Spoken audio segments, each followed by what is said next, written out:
What up, y'all? It's your boy, Mr. Downtown Ray Melo, and you're listening to the Entertainment Report on iHeartRadio, live from Dubai for Monday, November 12th, 2018, delivering some major stories and trends going on in the world of entertainment and beyond. You can follow the show on Facebook, Twitter, or Instagram.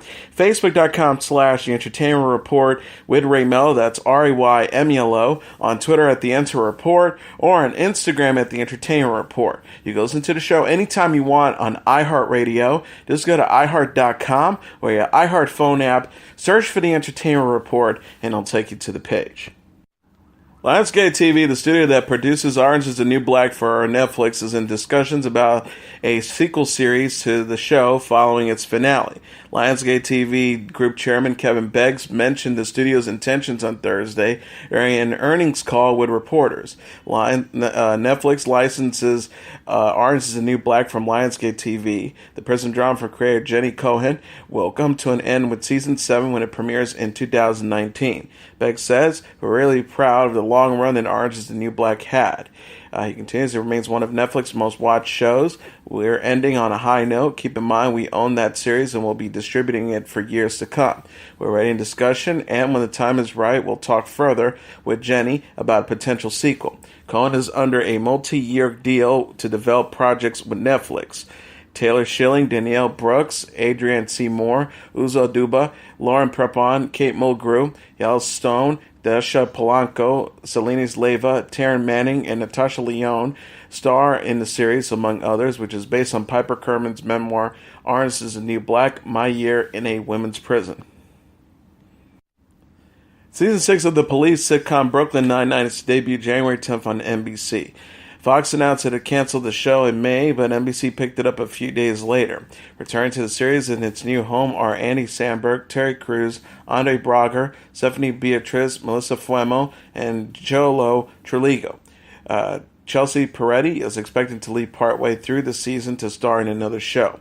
The Brooklyn Nine-Nine Twitter feed posted a brief video of Fumero's character Amy interviewing a man in a police station interrogation room while Sandberg's Jake watches through and bangs on a two-way mirror which shatters. The clip was captioned, "Ask him about the hashtag Brooklyn Nine-Nine premiere date. Ask him about the hashtag Brooklyn Nine-Nine premiere date." RuPaul's Drag Race All-Stars is giving fans its glimpse of Season 4 cast. The VH1 series shared photos from Friday of the 10 returning drag queens who will compete in a new season of the reality competition. Valentina Naomi Smalls, Farrah Moan, Latrice Royale, Trinity Taylor, Manila Luzon, Gia Gunn, Monet X Change, Monique Hart, and Jasmine Masters will vie in Season 4. All of the contestants previously starred in seasons of RuPaul Drag Race. VH1 captioned a picture of Valentina, the RuPaul's Drag Race official Instagram account. "Hello, it's all about Valentine. The Latina goddess of Season 9 is once again ready to be the fan favorite of the All-Stars." The post reads, "Previously, she may have liked to keep it on please, but in her quest for the crown, the mask is coming off. The Virgin of Guadalupe has heard her prayers, and a diva has arrived." Host RuPaul teased Season 4 in an interview with Entertainment Weekly. He said the new show will differ from Season 3, which divides the show's fan base. The star says the girls on All-Star 4 are exciting, and they have so much more to show. He also added, "I think it will shock fans, although I don't think they'll be as disappointed. We always try to do something fresh and interesting, and sometimes it turns out in a way that you really don't expect." RuPaul's Drag Race All-Stars Season 4 will premiere December 14th on VH1. The BBC has released a preview of the upcoming season of Luther starring Idris Elba as a titular police detective. The 2-minute clip shows Elba's John Luther tied to a restaurant chair as gangsters hit him in the face, point guns at him, and zap him with a taser, while demanding to know where the leader's son is.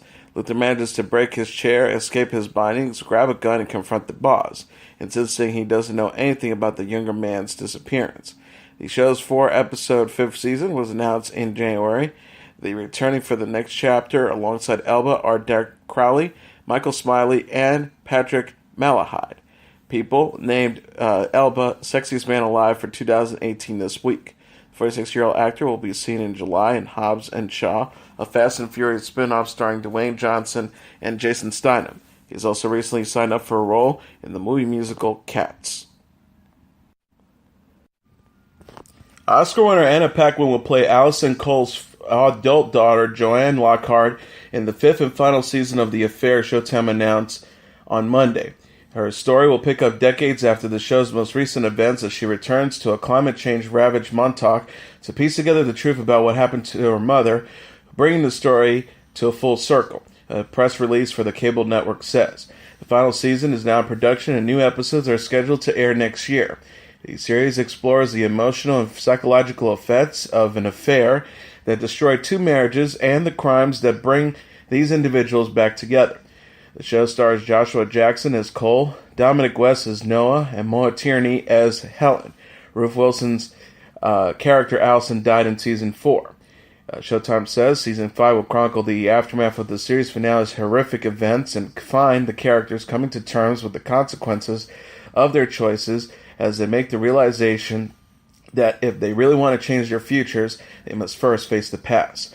This final season is about how everything does really fall apart in the end, but somehow in that wreckage the seed of change finally sprouts. Paquin is known for a role in Alias Grace, Bellevue, True Blood, The Piano, and the X-Men film franchise.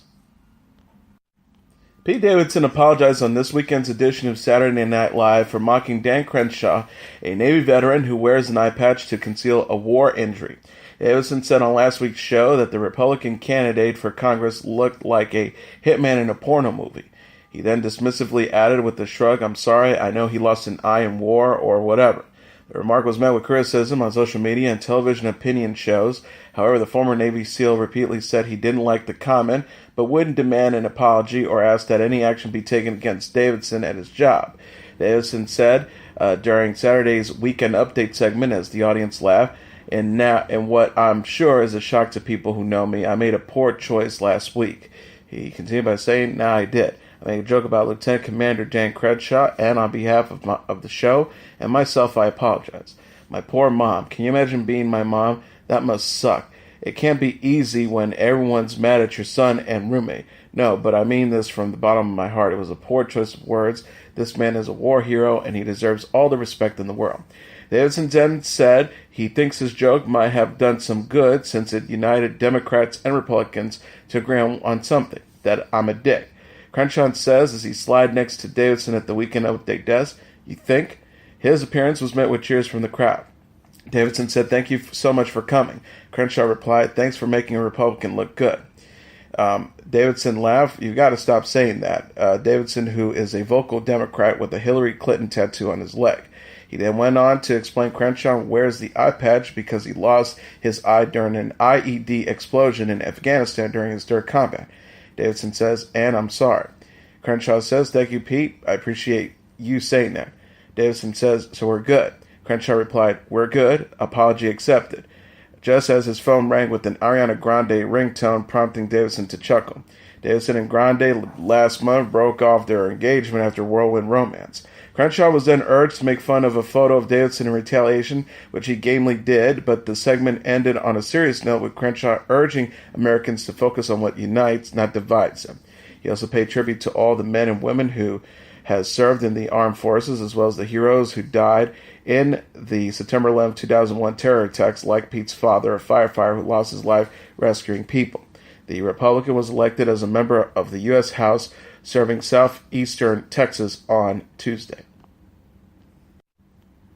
Avengers Infinity War was voted favorite movie and favorite action movie at the People's Choice Awards show in Los Angeles Sunday night. Actress Scarlett Johansson, who plays Natasha Black Widow in the film, was named favorite female movie star. Anna Guerrero, who plays Aoki in Avengers and its fellow Marvel blockbuster Black Panther, was deemed favorite action movie star, while Chadwick Boseman, who appeared as T'Challa Black Panther in the two films, scored the People's Choice Award for favorite male movie star. The Spy Who Dumped Me won for favorite comedy movie. Shadowhunters was voted favorite TV show, and castmates Catherine McNamara and Harry Shum Jr. earned the accolades for favorite female and male TV star, respectively. Kevin Hart won the statuette for Comedy Act of the Year. Nicki Minaj opened the ceremony in Los Angeles with a musical performance, then took home the awards for favorite female music artist and favorite album for Queen. BTS was voted favorite music group. Taylor Swift was honored with the People's Choice Awards for favorite concert tour, and Blake Shelton was elected favorite country music artist. Shelton's The Voice was named favorite competition show, and The Tonight Show starring Jimmy Fallon was named favorite nighttime talk show. Keeping Up with the Kardashians won for favorite reality show, and Khloe Kardashian was named favorite reality TV star. Rita Ora and John Legend also sang during the gala, where Victoria Beckham was presented with the People's Fashion Icon Award, and Melissa McCarthy received the People's Icon Award. The ceremony was broadcast on E! Supermodel Kate Upton has given birth to her first child, a daughter. Upton captioned Saturday's photo of her husband, Justin Verlander, holding their newborn against his chest, Genevieve Upton Verlander, November 7, 2018. The image focused on the baby's nose, mouth, and tiny hands, which is by her lips. Upton announced her pregnancy in July. Upton married Houston Astros right-hander Verlander, 35, in November 2017 in Italy. Joe Perry was transported to a New York hospital Saturday night after performing Walk This Way as a guest at Billy Joel's Madison Square Garden concert. Perry collapsed in his dressing room after he left the stage, TMZ reported. Paramedics called to the scene to put the tube down the Aerosmith's rocker's throat to clear his air path, gave him oxygen, and took him to the hospital. The New York Daily News said Perry's representatives did not immediately respond to a request for comment, and his condition remains unknown. Neither Perry's nor Joel's Twitter feeds have mentioned the reported health crisis. Perry's most recent post was a photo with him and Joel. Dr. Seuss the Grinch, with Benedict Cumberbatch voicing the part of the Greek grump in the animated adventure, is the number one movie in North America, earning $66 million in receipts, BoxOfficeMojo.com announced Sunday. Coming in number 2 is Bohemian Rhapsody with $30.9 million, followed by Overlord at number 3 with $10.1 million, and Nutcracker in the Four Realms at number 4 with $9.6 million, and The Girl in the Spider Web, a new dragon tattoo story, at number 5 with $8.015 million. Rounding up the top tier are A Star is Born, number 6 with $8.010 million. Nobody's Fool, number 7 with $6.5 million. Venom at number 8 with $4.9 million. Halloween at number 9 with $3.8 million. And The Hate You Give at number 10 with $2 million. And now let's take a look at what happened on this date in entertainment history. On this date in 1981, the actor William Holden, who starred in such movies as Sunset Boulevard, Stalag 17, and Network, dies at the age of 63 in his Santa Monica, California home. The Academy Award-winning actor reportedly died after falling and hitting his head. His body was found several days later. Holden was born William Franklin Beadle on April 17, 1918 in O'Fallon, Illinois, and raised in Southern California. He made his film debut in 1938's Prison Farm, and the following year starred in Golden Boy with Barbara Stanwyck. During World War II, he served in the U.S. Air Force and acted in training films. In 1950, Holden co-starred with Gloria Swanson in director Billy Wilder's now classic film noir, Sunset Boulevard, for which he was nominated for 11 Academy Awards, and later added to the American Film Institute's list of the 100 best movies of the 20th century. Holden received the Best Actor Oscar nomination for his performance as Joe Gillis, a broke screenwriter who gets ensnarled in the world of the aging silent screen star Norma Desmond, played by Swanson, in Sunset Boulevard, containing the now famous line, "All right, Mr. DeMille, I'm ready for my close-up." Holden collected his first Academy Award in the Best Actors category for 1953's Stalag 17, also held by Wilder. Holden played a bitter American soldier at a World War II German POW camp who is suspected of being a spy.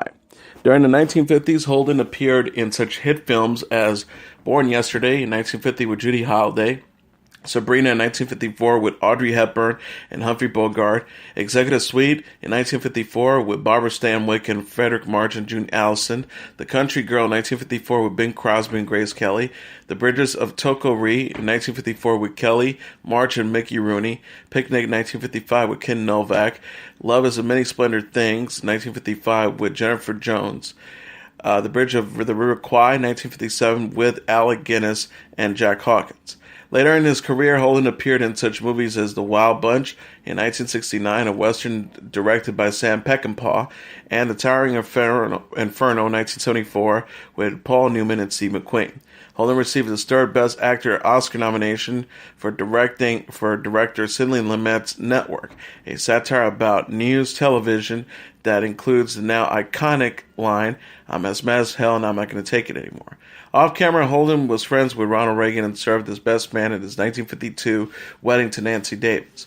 Holden's final film was director Blake Edwards' S.O.B. in 1981 about satire about Hollywood and the movie business. And as your entertainment report for Monday, November 12, 2018, I'm your host, Mr. Downtown Ring Melo. I'll be back tomorrow to deliver some major stories and trends going on in the world of entertainment and beyond. You can follow the show on Facebook, Twitter, or Instagram.